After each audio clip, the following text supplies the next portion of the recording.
Assalamualaikum warahmatullahi wabarakatuh.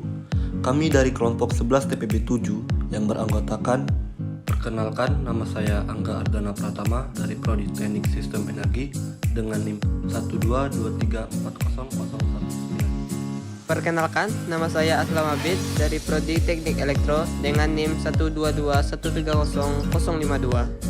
Perkenalkan, nama saya Bagas Disatrio dari Prodi Teknik Elektro dengan NIM 122130049.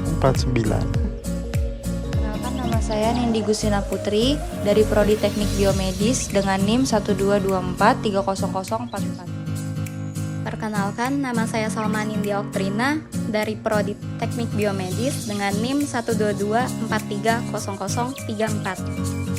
Perkenalkan, nama saya Nengas Karuli Pinastioros dari Prodi Teknik Biomedis dengan NIM 122430043. Pertama-tama, kami akan menjelaskan mengenai hukum Bernoulli. Hukum Bernoulli menyatakan bahwa tekanan dari fluida yang bergerak seperti udara berkurang ketika fluida tersebut bergerak lebih cepat.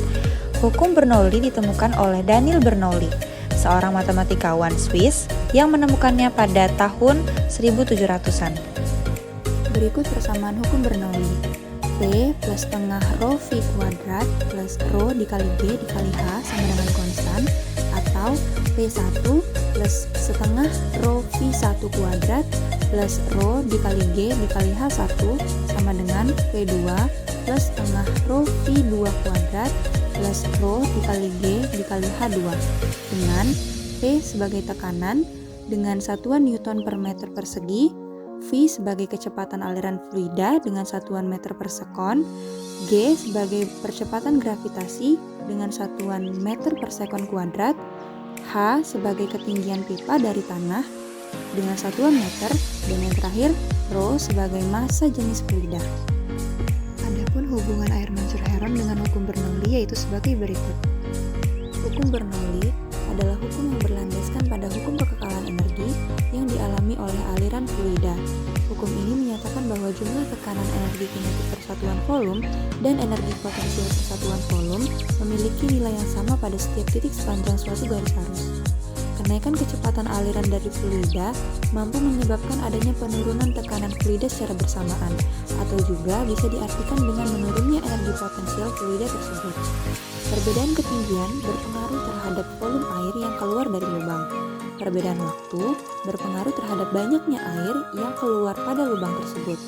Semakin besar debit airnya, maka semakin besar kelajuan airnya. Debit berbanding terbalik dengan waktu dan kelajuan fluida berbanding terbalik dengan luas penampungan. Berikut akan ditampilkan mengenai prosedur pembuatan air mancur Heron.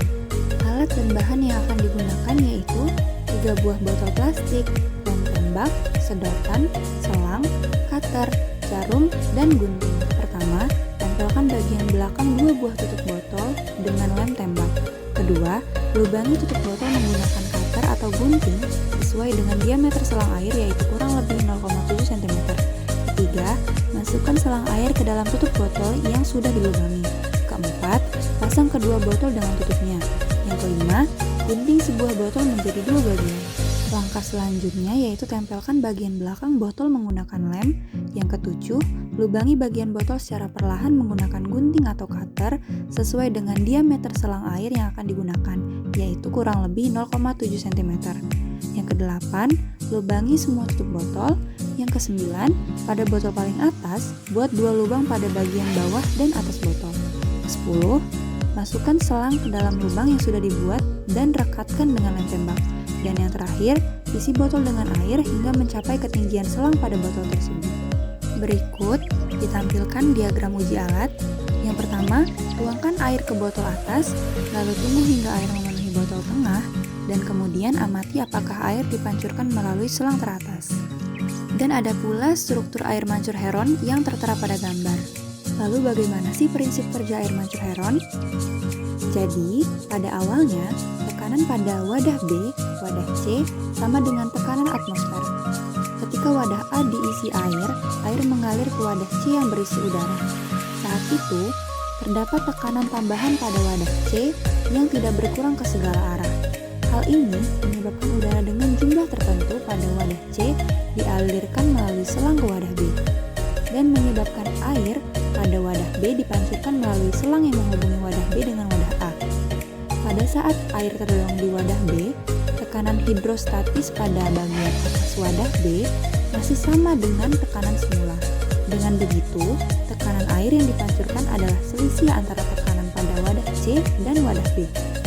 Berikut akan dipaparkan secara singkat mengenai kelebihan air mancur heron, kekurangan air mancur heron, serta solusi mengatasi kekurangan air mancur heron.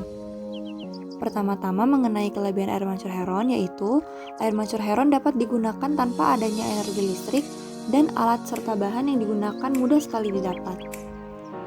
Tetapi ada pula kekurangan air mancur heron sendiri, yaitu air mancur heron ini tidak dapat bertahan dalam jangka waktu panjang dikarenakan bahan yang digunakan dapat bocor. Air mancur ini tidak menjamin dapat bekerja dengan baik karena bisa saja terkendali pada botol plastik atau sedotan yang bocor. Dengan demikian, adapun solusi mengatasi kekurangan air mancur heron, yaitu dapat dengan diperhatikan botol yang akan digunakan, botol dengan kondisi baik, dan pengeleman yang rata dari setiap bagian botol yang mempunyai celah udara, sehingga kecil kemungkinan botol akan mengalami kebocoran.